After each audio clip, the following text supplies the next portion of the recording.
कर्तव्य है। एक बिहार के नेता है, वामपंथी नेता है, युवा चेहरा है कन्हैया कुमार। उनका आरोप है कि बिहार में बीजेपी मुख्यमंत्रियों को खरीद लेती है, ऐसा क्योंकि है। उनका आरोप है कि 2015 में आरजेडी के साथ गठबंधन था और आज बिहार में बीजेपी के साथ कन्हैया alliance- कुमार जी टुकड़े टुकड़े गैंग के सदस्य बन गए। आरोप तो नहीं सिद्ध हुआ। देखिए, कोर्ट में तो सामने कत्ल हो जाने जो उन्होंने किया, आप भी जानते हैं, हम जानते हैं। उन्होंने टुकड़े टुकड़े गैंग का साथ दिया, देशद्रोहियों के साथ खड़े हुए, और जिसका नतीजा हुआ कि स्वयं लड़ने गए थे बिहार में, हार गए। पर होती है। क्या लालू प्रसाद यादव जेपी मूवमेंट के आंदोलनकारी थे, जेपी आंदोलन से निकले हुए नेता थे, आज वो जेल में है। आपको नहीं लगता कि तेजस्वी इस चीज़ को भुनाएंगे और सहानुभूति की लहर बिहार में लालू प्रसाद यादव के पक्ष में जा रहा है? अब ये समस्या ये है कि जब लालू प्रसाद जी जेपी मूवमेंट के सदस्य थे तो उस समय लालू प्रसाद लिखते थे, यादव नहीं लिखते थे। जब जेपी मूवमेंट के वो पटना विश्वविद्यालय छात्र संघ के अध्यक्ष भी रहे, लेकिन बाद में वो जातिवादी भावना में बह गए और जातिवादी राजनीति करने लगे। जातिवादी तो आपके प्रधानमंत्री जी बिहार में कहते हैं कि मैं ओबीसी हूँ। वो किस संदर्भ में कहते हैं? वो कहते हैं कि मैं ओबीसी हूँ इसलिए हमें परेशान किया जा रहा है। 2014 के इलेक्शन में उन्होंने बात दीजिए। प्रधानमंत्री तो सर सबके होते हैं ना, नहीं, नीच और ऊंच की बात कहाँ आ गई? नहीं, प्रधानमंत्री सबके होते हैं, लेकिन जब आप ये कह रही हैं, ये बताइए नीच कौन शब्द है? सवाल में ऐसा अंतिम सवाल है कि आप सत्ता पक्ष के विधायक हैं, मुख्यमंत्री के काफ़ी करीब रहे हैं और हैं भी।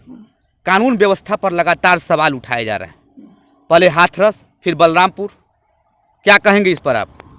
देखिए, ऐसा है, आप भी इसी प्रदेश में रह रहे हैं।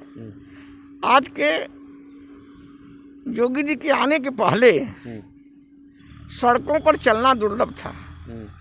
पश्चिमी उत्तर प्रदेश में लड़कियों को स्कूल भेजते नहीं। सुप्रीम कोर्ट की बात कही है, हाथरस कांड हुआ, रात में 100 जलाना कहाँ का न्याय है?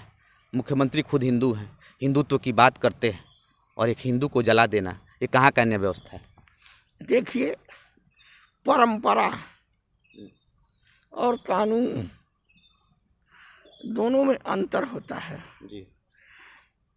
जो लड़की मरी थी, अगल बगल के माहौल में उत्तेजना थी। दूसरे दिन प्रदेश भर के नेता वहां जाने वाले थे। नमस्कार, गोरखपुर लाइव देख रहे हैं आप, मैं हूं आपके साथ आयुष द्विवेदी। राजनीतिक हलकों में चर्चा आम होती है कि देश की सत्ता की चाबी यूपी से होकर गुजरती है, लेकिन ये भी सत्य है कि बिहार की राजनीति से बिहार के नेताओं का हमेशा राष्ट्रीय राजनीति में दखलंदाजी होती है और प्रधानमंत्री बनाने में इनका अहम योगदान होता है। आज हमारे साथ बातचीत करने के लिए सहजनवा के विधायक डॉक्टर शीतल पांडे जी मौजूद हैं, जो अच्छा डॉक्टर नहीं है, शीतल पांडे जी मौजूद हैं, जो गोरखपुर विश्वविद्यालय के पूर्व अध्यक्ष भी रह चुके हैं और गोरखपुर के कद्दावर नेता हैं। नमस्कार शीतल जी, कैसे हैं? बहुत अच्छे। तबीयत कैसी है आपकी? बहुत अच्छी है। अच्छा, बिहार में विधानसभा चुनाव होने जा रहे हैं जी, तो क्या माहौल लग रहा है, क्या स्थिति है? आप बिहार के राजनीति को काफ़ी गंभीरता से लेते हैं, बिहार के राजनीति को समझते हैं, क्या लगता है क्या होने वाला है?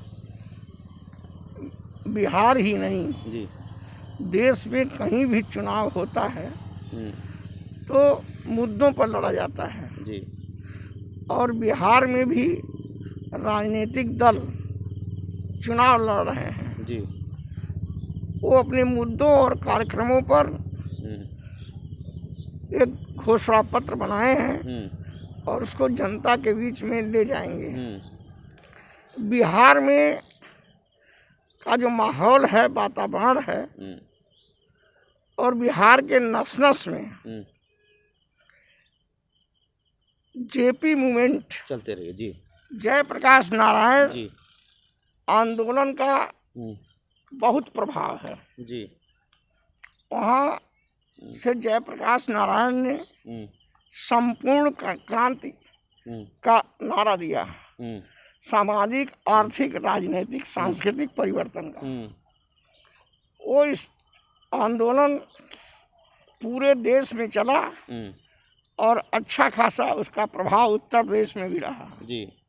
और उसी में सत्ता का परिवर्तन हुआ और इंदिरा गांधी जी की जो जमी जमाई सत्ता थी वो गाड़ फेंकने का काम किया और जनता पार्टी का शासन आया जिसमें मोरारजी देसाई प्रधानमंत्री बने। जी जी जी। 2 साल आपसी संघर्ष के बाद जनता पार्टी की सरकार टूट गई।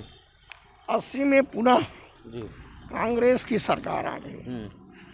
उसके बाद 84 में आंदोलन जो सिख वो जो ऑपरेशन हुआ जी जी और टाइटलर वाला। हाँ उसके बाद वो आगे जाओ जी। उसके बाद जो इंदिरा गांधी जी की हत्या हुई, बाद में 84 का पूरा चुनाव। जी। अच्छा, जो आज की राजनीतिक परिदृश्य है बिहार की राजनीति में, रामविलास पासवान के चले जाने के बाद और आपके घटक दल जैसे लोक जनशक्ति पार्टी, चिराग पासवान भी आपके घटक दल थे, अलग हो गए, तमाम तरह के आरोप प्रत्यारोप लगा, इसको आप किस रूप में देखते हैं? ऐसा है कि रामविलास पासवान बिहार के एक कद्दावर नेता थे और 77 के लोकसभा के चुनाव में उन्होंने इतना वोट पाया कि अभी रिकॉर्ड है।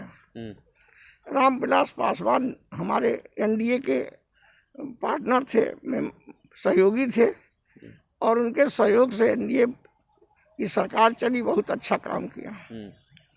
चिराग पासवान अभी राजनीति में अस्थिर हैं।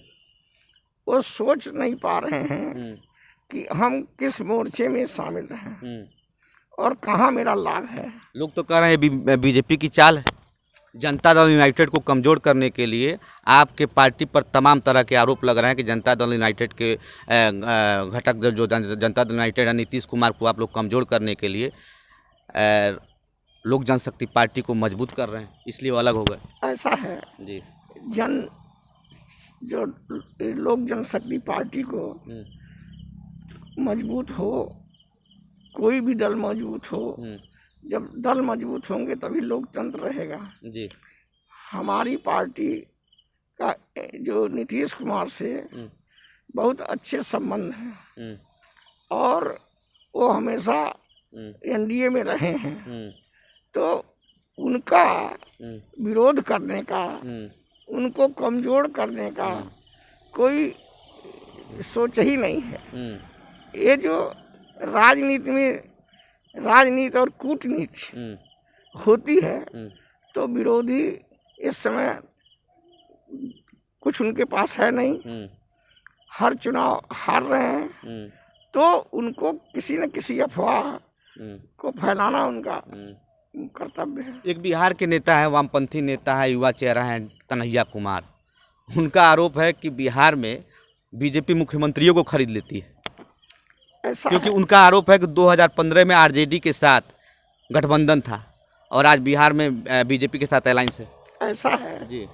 कन्हैया कुमार छात्र संघ के अध्यक्ष रहे हैं जी, और छात्र संघ जो युवा होता है देश में परिवर्तन का वाहक होता है जी।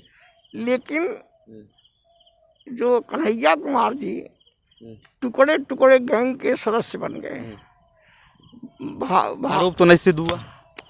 देखिए, कोर्ट में तो सामने कत्ल हो जा नहीं सिद्ध होता है, क्योंकि गवाह पेश करना पड़ता है।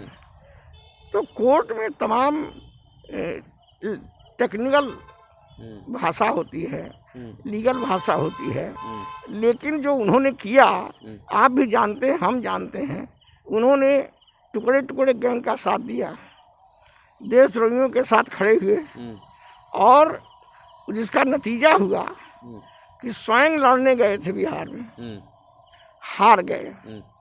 आपको याद होगा कि जेपी मूवमेंट में सारे युवा, चाहे इलाहाबाद विश्वविद्यालय, चाहे बनारस विश्वविद्यालय, चाहे गोरखपुर विश्वविद्यालय, कहीं भी किसी भी यूनिवर्सिटी के देश प्रदेश के लड़े, चुनाव जीते।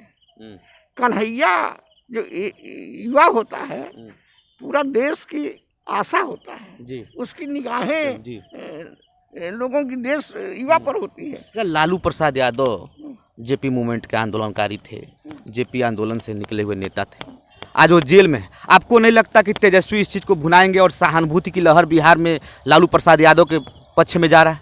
अब ये समस्या ये है कि जब लालू प्रसाद जी जेपी मूवमेंट के सदस्य थे तो उस समय लालू प्रसाद लिखते थे, यादव नहीं लिखते थे। जब जेपी मूवमेंट के वो पटना विश्वविद्यालय छात्र संघ के अध्यक्ष भी रहे, लेकिन बाद में वो जातिवादी भावना में बह गए और जातिवादी राजनीति करने लगे। जातिवादी तो आपके प्रधानमंत्री जी बिहार में कहते हैं कि मैं ओबीसी हूँ। वो किस संदर्भ में कहते हैं? वो कहते हैं कि मैं ओबीसी हूँ इसलिए हमें परेशान किया जा रहा है। 2014 के इलेक्शन में उन्होंने बात कही थी। नहीं, जब प्रियंका गांधी ने कि उन्होंने कहा कि कुछ लोग नीच राजनीति करते हैं जी, तो मणिशंकर अय्यर उन्होंने भी कहा था, तो उन्होंने उत्तर दिया कि हमें गाली दे दीजिए, हमारी नीच जात को गाली मत दीजिए। प्रधानमंत्री तो सर सबके होते हैं ना? नहीं, नीच और ऊंच की बात कहाँ आ गई? नहीं, प्रधानमंत्री सबके होते हैं, लेकिन जब आप ये कह रही हैं, ये बताइए नीच कौन शब्द है? एक खराब राजनीति कर रहे हैं, सरकार अच्छी नहीं चला रहे हैं, लोग उनका व्यवहार नहीं ठीक है, उनका कार्यक्रम अच्छा नहीं, उनके सिद्धांत गलत है, नीच कौन राजनीति? लास्ट सवाल में से अंतिम सवाल है कि आप सत्ता पक्ष के विधायक हैं, मुख्यमंत्री के काफ़ी करीब रहे हैं और हैं भी। कानून व्यवस्था पर लगातार सवाल उठाए जा रहे हैं, पहले हाथरस फिर बलरामपुर, क्या कहेंगे इस पर आप? देखिए, ऐसा है, आप भी इसी प्रदेश में रह रहे हैं। आज के योगी जी के आने के पहले सड़कों पर चलना दुर्लभ था। पश्चिमी उत्तर प्रदेश में लड़कियों को स्कूल भेजते नहीं थे लोग, शिक्षा छुड़वा देते थे। सड़कों पर आए दिन लूटपाट होती थी, कत्ल होती थी, डकैती होती थी। अब उसका रूप बदला है जी।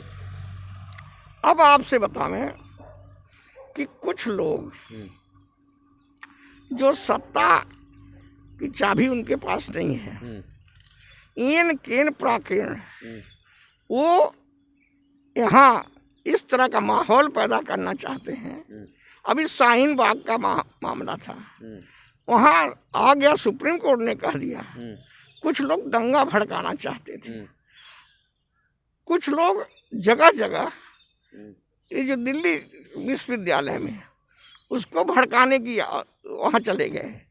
कहने का मतलब ये है कि ये लोग किसी न किसी बहाने ऐसी स्थिति क्रिएट कर रहे हैं जो सत्ता को हम उखाड़ के फेंकें। लेकिन जब कोई सरकार सिद्धांत पे रहती है, अपने कार्यक्रमों पर चलती है, तो उसको इतनी जल्दी कोई उखाड़ नहीं फेंक सकता।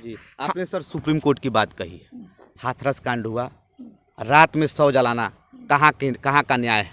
मुख्यमंत्री खुद हिंदू हैं, हिंदुत्व की बात करते हैं, और एक हिंदू को जला देना, ये कहाँ का न्याय व्यवस्था है? देखिए, परंपरा और कानून दोनों में अंतर होता है जी। जो लड़की मरी थी, अगल बगल के माहौल में उत्तेजना थी। दूसरे दिन प्रदेश भर के नेता वहाँ जाने वाले थे, सारे नेता पहुँच रहे थे, ढोल नगारा बाजा लेकर के, फलाने ठिकाने। तो वहाँ और उत्तेजना फैलती है जी।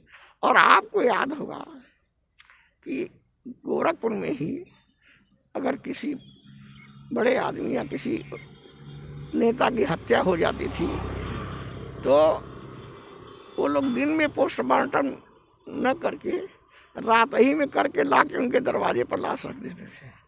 तो उत्तेजना से बचने के लिए वहाँ प्रदेश भर के नेता और बवाल होता लाश देख करके। उस चीज़ से बचाने के लिए ये व्यवस्था होती है। और आपको याद होगा कि जब कोई आदमी का पोस्टमार्टम 6-7 बजे तक हो जाता है, तो डीएम परमिशन देता है कि हाँ ठीक है, रात में जला सकते हैं। तो डीएम जो है, इन परेशानियों को दूर करने के लिए कोई आगे उत्तेजना न फैले, कल लाश से और उत्तेजना फैलती, तो इसलिए वो शीतल जी, इसमें सरकार का आदेश नहीं था जी। वहाँ के प्रशासन का। इसीलिए डीएम को फटकार हाई कोर्ट ने लगा दी कल।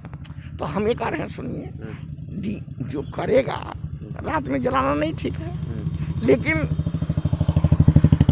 ये कानून नहीं ठीक है। आवश्यकता वहाँ क्या है, कल क्या प्रभाव होगा, इसको तो देखना होगा। शीतल जी, आपने गोरखपुर लाइव से बात किया है, इसके लिए बहुत बहुत धन्यवाद। हमारे यहाँ न्यूरो संबंधी सुविधा उपलब्ध है। हृदय रोग से संबंधित इलाज, किडनी से संबंधित रोगों का इलाज, न्यूरोलॉजिस्ट की सुविधा, आईसीयू की सुविधा, वेंटिलेटर की सुविधा, इमरजेंसी की सुविधा, प्राइवेट वार्ड, साथ ही ओटी की सुविधा भी उपलब्ध है। हमारा पता है Aarohi hospital and trauma centre, jail bypass road, Rajni marriage house के सामने, गोरखपुर। हमारा मोबाइल नंबर है 7266038474। आप हमें इस नंबर पर भी संपर्क कर सकते हैं। 8115555912।